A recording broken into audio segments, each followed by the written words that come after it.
Bismillahirrahmanirrahim. Assalamualaikum warahmatullahi wabarakatuh.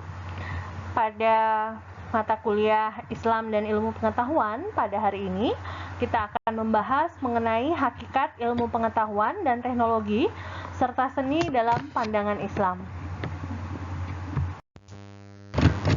Pokok bahasan pada materi kali ini terkait dengan konsep ilmu pengetahuan dan teknologi serta seni dan peradaban Islam. Kemudian yang kedua adalah kaitan hubungan antara ilmu, agama, dan budaya. Dan yang terakhir adalah hukum sebab akibat atau sunatullah. Ipteks atau ilmu pengetahuan teknologi serta seni merupakan lapangan kegiatan terus-menerus yang dikembangkan di dalam peradaban muslim atau peradaban Islam. Nah, sedangkan pengertian ipteks itu sendiri adalah alat yang diberikan kepada manusia untuk mengetahui dan mengenal rahasia alam ciptaan Allah Subhanahu wa taala yang bertujuan di mana manusia tersebut sebagai khalifah atau pemimpin di muka bumi. Nah, tujuan akhir dari adanya ipteks adalah wujud sebagai pengabdian total kepada Allah Subhanahu wa taala.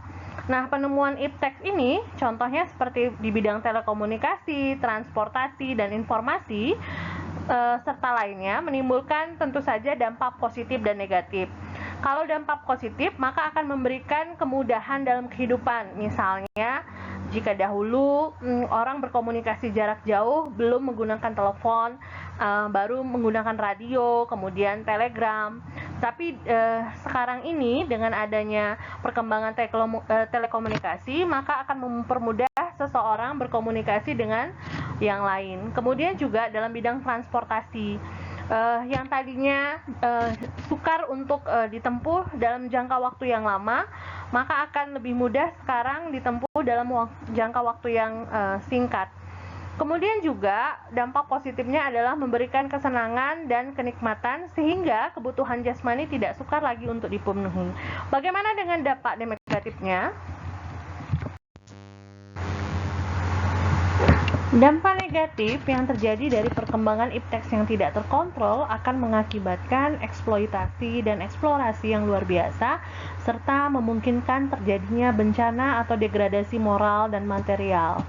Nah, hal ini bisa terjadi karena pengaruh cara pandang dan pikiran masyarakat yang modern. Antara lain, yang pertama, kebutuhan hidup yang semakin meningkat dan perilaku atau gaya hidup yang konsumtif. Kemudian yang kedua, adanya rasa individualistik dan egoistik. Kemudian yang ketiga, adanya persaingan dalam kehidupan, di mana persaingan yang dimaksud adalah ingin menonjolkan diri lebih baik dari orang lain. Kemudian adanya keadaan yang tidak stabil serta terlepasnya agama dari perkembangan ilmu pengetahuan, teknologi, dan seni. Konsep ilmu pengetahuan teknologi dan seni serta peradaban Islam sesuai dengan firman Allah Subhanahu wa taala dalam Quran surah Asy-Syura ayat 30 yang artinya, dan apa saja musibah yang menimpa kamu, maka adalah disebabkan oleh perbuatan tanganmu sendiri, dan Allah memaafkan sebagian besar dari kesalahan-kesalahanmu. Perkembangan ilmu pengetahuan dan teknologi di dunia barat berdasarkan rasio dan panca indera dan serta jauh dari tuntunan agama. Nah, contoh ilmu pengetahuan yang sudah terbaratkan atau westernized khususnya di dalam dunia pertanian, salah satunya adalah dengan penggunaan pestisida atau pembasmi hama secara terus-menerus dan berlebihan. Dampaknya adalah bukan hanya memberikan bisa menimbulkan keracunan pada marga satwa saja, tetapi juga bisa menimbulkan keracunan pada petani itu sendiri.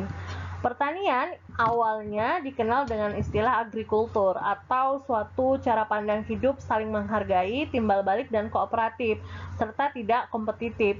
Tetapi setelah adanya perkembangan ilmu pengetahuan dan teknologi, istilah tersebut menjadi agribisnis, di mana sistem memaksakan keuntungan dan menekan biaya, sehingga menjadikan petani itu menjadi buruh upah untuk mengelola lahan pertanian.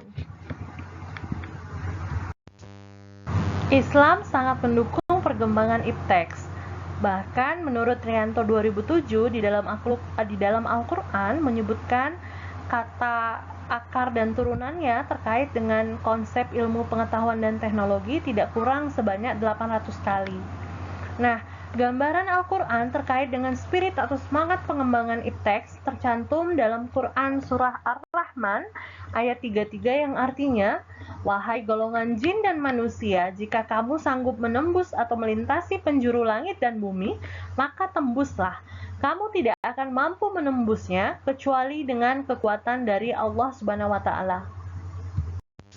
Beberapa prestasi keilmuan dalam peradaban Muslim, misalnya di bidang matematika, kedokteran, fisika, dan astronomi. Bidang matematika, salah satunya ilmuwan Muslim adalah Al-Khawarizmi, di mana beliau menemukan angka 0, kemudian merupakan perumus dari ilmu aljabar dan logaritma. Kemudian di bidang kedokteran, ada dikenal Avicenna atau Ibnu Sena dengan karyanya The Canon yang menjadi bahan referensi di bidang farmasi, farmakologi, zoologi, ilmu bedah, dan syaraf. Di bidang fisika ada Al-Biruni dengan penemuan hukum gravitasi di mana berhasil mengukur keliling bumi secara matematis dengan menggunakan rumus trigonometri. Dan yang terakhir di bidang fisika adalah Ibnu Haytham di penemuannya di bidang optik di mana teori penglihatan seseorang dapat melihat disebabkan oleh objek yang memantulkan cahaya pada kornea mata. Di bidang astronomi, terdapat astronom besar Muslim seperti Al-Batani, Al-Fargani, Al-Biruni, kemudian Nashiruddin At-Tusi, Qutbuddin Shirazi, Al-Mashriti, dan Ibnu Shatir, di mana mereka memiliki kecenderungan untuk bersifat non-Ptolemeus, yaitu dengan mengkritik teori geosentris. Ptolemeus mengembangkan pendapat bahwa matahari berputar mengelilingi pusat alam semesta pada satu jalur sirkuler atau yang dikenal dengan nama geosentris. Nah, ilmuwan Muslim mengembangkan cikal bakal teori heliosentris di mana matahari sebagai pusat galaksi. Matahari berputar pada porosnya, sedangkan planet di sekitarnya termasuk bumi berputar mengitari matahari. Salah satu ciri khas peradaban Islam adalah perhatian yang serius daripada ilmuwan terhadap pencarian berbagai cabang ilmu yang terbentuk oleh budaya ilmu Islam yang universal. Artinya, bahwa mereka berpedoman pada ajaran yang diyakini, yaitu bersifat terbuka terhadap khasanah keilmuan yang berasal dari peradaban lain, tetapi tetap pada sikap yang kritis untuk menyelaraskan dengan nilai dan tuntunan Islam.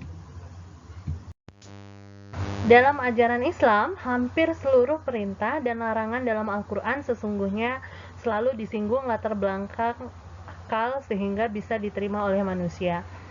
Al-Quran juga merupakan kode wahyu yang Allah berikan petunjuk kepada manusia secara terus-menerus sebagai pembentuk kebudayaan dan sebagai proses agar manusia yang taat atau perbuatannya memperoleh kebahagiaan hidup. Peran agama sebagai pedoman hidup menjadi sangat penting untuk memberikan spirit berbagai kehidupan sosial dalam pengembangan ilmu dan kebudayaan berdasarkan kaidah dan prinsip ajaran agama.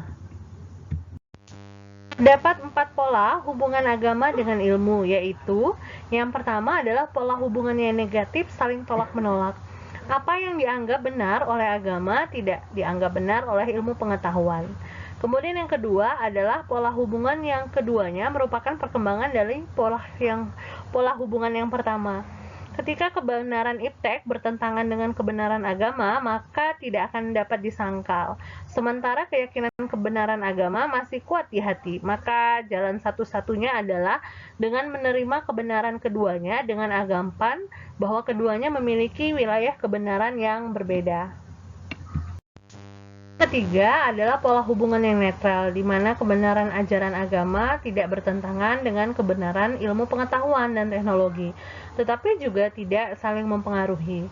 Pola yang terakhir adalah pola keempat, yaitu pola hubungan yang positif, di mana tidak ada pertentangan antara ajaran agama dengan ilmu pengetahuan dan teknologi, serta kehidupan masyarakat juga tidak sekuler. Yang dimaksud dengan tidak sekuler adalah ketika agama juga mendukung proses ilmu pengetahuan. Pola hubungan yang keempat ini dapat terjadi dalam 3 wujud, yaitu ajaran agama mendukung perkembangan ilmu pengetahuan dan teknologi, tetapi pengembangan ilmu pengetahuan dan teknologi tersebut tidak mendukung ajaran agama dan pengembangan ilmu.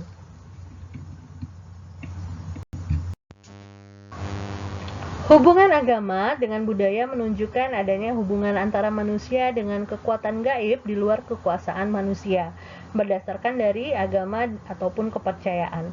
Agama sukar dipisahkan dari budaya, karena agama tidak akan dianut oleh umatnya tanpa budaya. Agama juga tidak tersebar tanpa budaya, sebaliknya budaya akan tersesat tanpa agama.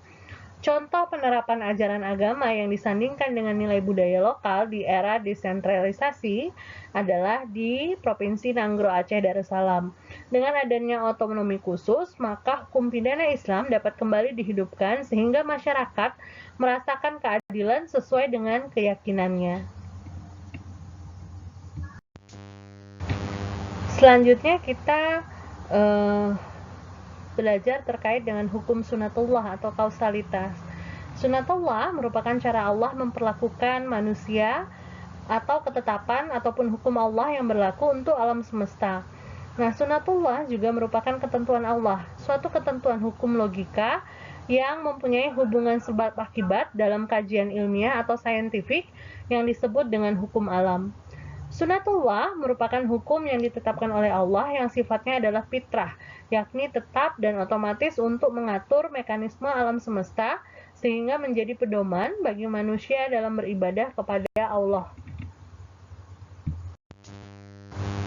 Beberapa spesifikasi atau karakteristik sunatullah diantaranya, yang pertama, sunatullah yang mengatur pergerakan alam semesta dan isinya termasuk manusia, tercantum dalam Quran Surah Al-Ahzab ayat 62. Kemudian yang kedua, sunatullah yang memiliki sifat fitrah, yakni tetap dan otomatis, seperti tertuang dalam Quran Surah Al-Fat ayat 23. Kemudian yang ketiga, penciptaan manusia tunduk pada fitrah Allah, di mana Allah menciptakan manusia melalui proses hukum alam yang berjalan menurut fitrahnya, yakni tetap dan otomatis, tercantum dalam Quran Surah Al-Rum ayat 30. Dan keempat, objek hukum sunatullah adalah alam semesta. Kejadian yang terjadi karena kekuatan hukum alam disebut dengan peristiwa alam. Alam semesta bukan merupakan subjek hukum sunatullah yang memiliki pilihan dan tanggung jawab, melainkan merupakan objek hukum yang secara otomatis tunduk pada sunatullah. Alam semesta sebagai objek hukum sunatullah dapat terjadi perubahan dan perkembangan sesuai dengan ketetapan hukum alam. Mekanisme hukum alam terbebas dari campur tangan akal dan kehendak manusia. Allah dalam menetapkan hukum sunatullah ini terbebas dari campur tangan dan keinginan manusia. Demikianlah materi pada hari ini. Atas perhatiannya saya ucapkan terima kasih.